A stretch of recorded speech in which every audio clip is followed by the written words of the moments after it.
أعوذ بالله من الشيطان الرجيم بسم الله الرحمن الرحيم ولتكن منكم أمة يدعون إلى الخير ويأمرون بالمعروف وينهون عن المنكر وأولئك هم المفلحون. صدق الله العظيم. And let there shall indeed be a nation of you who call to charity and command beneficence and forbid maleficence, and those who are the prosperous. Assalamualaikum warahmatullahi wabarakatuh. My name is Irene Khalid and I am a final year accounting and finance student in the University of Leicester. So inshallah today I want to talk about the problem of the society that I quote Ustad Numan Ali Khan, where he calls it social constipation. So this ayah, Allah is trying to tell us that there should be amongst us that are always calling to goodness. You know, there should be a group of people whose talents are recognized and then invested in, so that, you know, they can continue to call to goodness.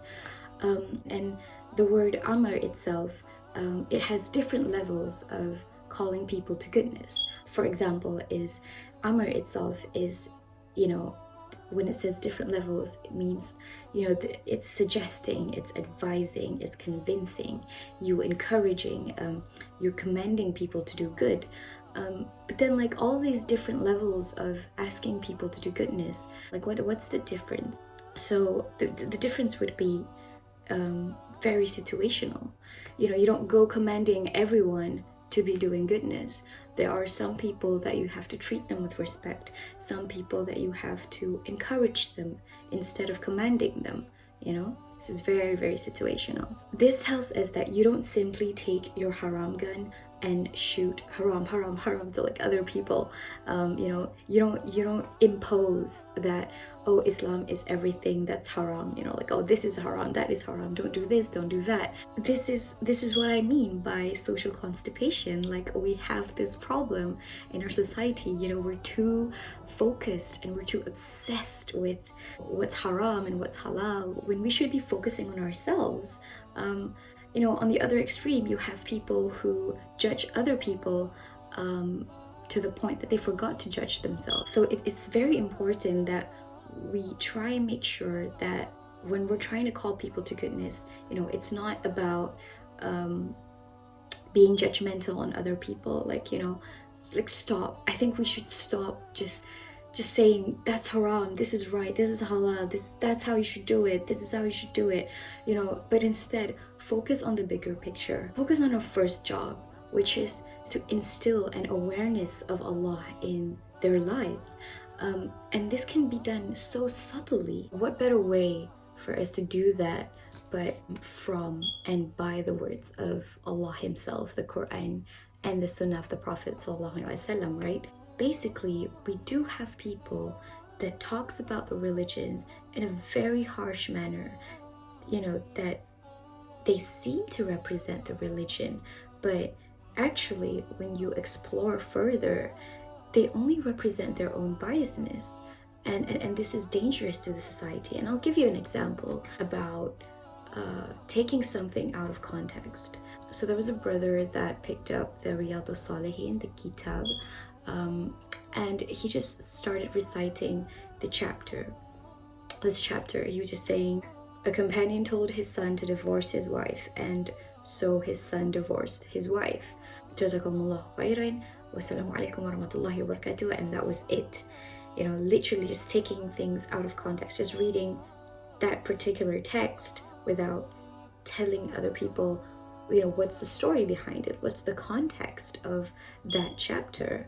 And imagine, like, if there was about 100 people listening to that, not everyone would actually dig deeper into what that chapter means.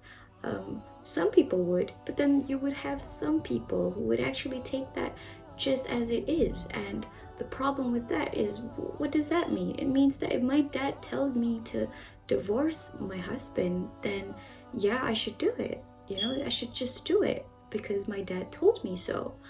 And that's the problem with this, is because we don't know the context behind that particular chapter. And it's such a dangerous way to deliver Islam, and this is what people do. People take things out of context. And this problem, it leads people to get so frustrated with the religion to the point that they say, you know what, I don't want to have anything to do with their religion. Religious people are crazy. Like, all they say is that this is wrong and that is wrong. Like, what is ever right, when it's not like that. When Allah has made something haram for our benefit, and something that is halal is also for our benefit. Allah's rules and regulations, laws, are not a burden to us. They're actually, a sense of freedom, so that we are not too confined with our own interpretations of the law. So it's not entirely their fault if this is what we continue to do, if we only impose on other people, what is haram and what is halal. But okay, what's the solution then? We need to have young, intelligent, scholarly people that will be fair to the Quran and to the Hadith, and tell the world again what makes Islam beautiful, because the Quran is beautiful. It's just that we just don't talk about it as much.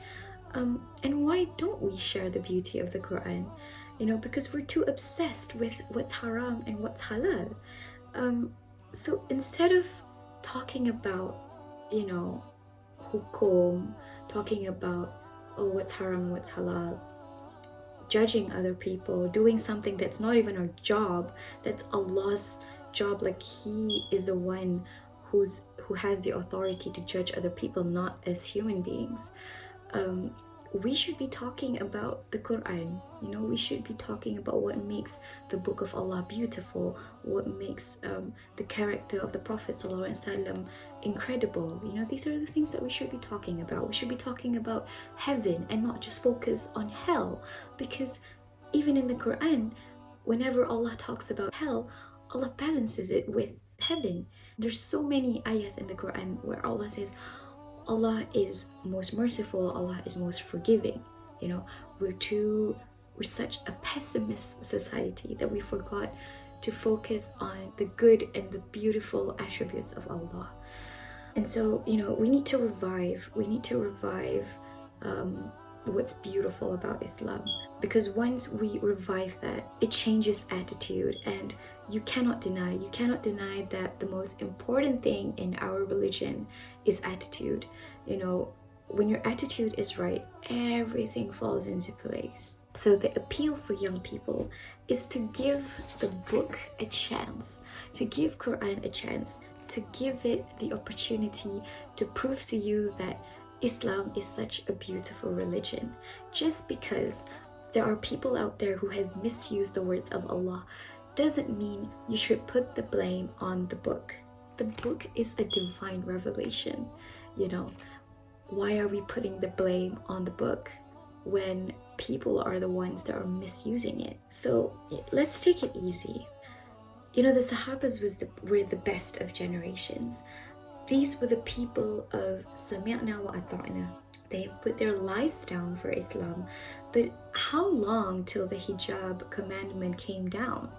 16 years. Allah did not reveal the hijab first, but like 16 years later. And why? It was because the Sahabas were not ready. Allah also revealed about the prohibition of alcohol 13 to 14 years later. Why didn't Allah, tell the Sahabas to stop drinking at an earlier stage? These people are the people who would die for Islam. They would give up alcohol anytime, but not according to Allah. They won't. And so, if Allah takes His time with the best of generation, why don't we take our time? Why are we in such a hurry? So I would like to reiterate 3 main points from what we have talked about today, which is, firstly, stop being too obsessed with what's haram and what's halal. Focus on the bigger picture. There's so much more things that we should be worried about. And secondly, we we should start talking about the magnificence of the Quran and the beauty of Rasulullah's characteristics, the beauty of the companions, everything that's beautiful about the Quran, whilst balancing with the punishments. Like, you don't be too focused on the punishment, but also like remember that Allah is also all forgiving and all merciful, and the reward that's waiting for us, inshallah. And lastly, I think we should take things one step at a time. Take things easy and moderately. Like, take our time, but at the same time also hastening other people and ourselves to goodness. And with that, I end my reflection with Alhamdulillah in our last 10 nights of Ramadan. So I hope we try our best and exploit the last 10 nights to our best of abilities, inshallah ta'ala. Thank you for watching. Assalamu alaikum.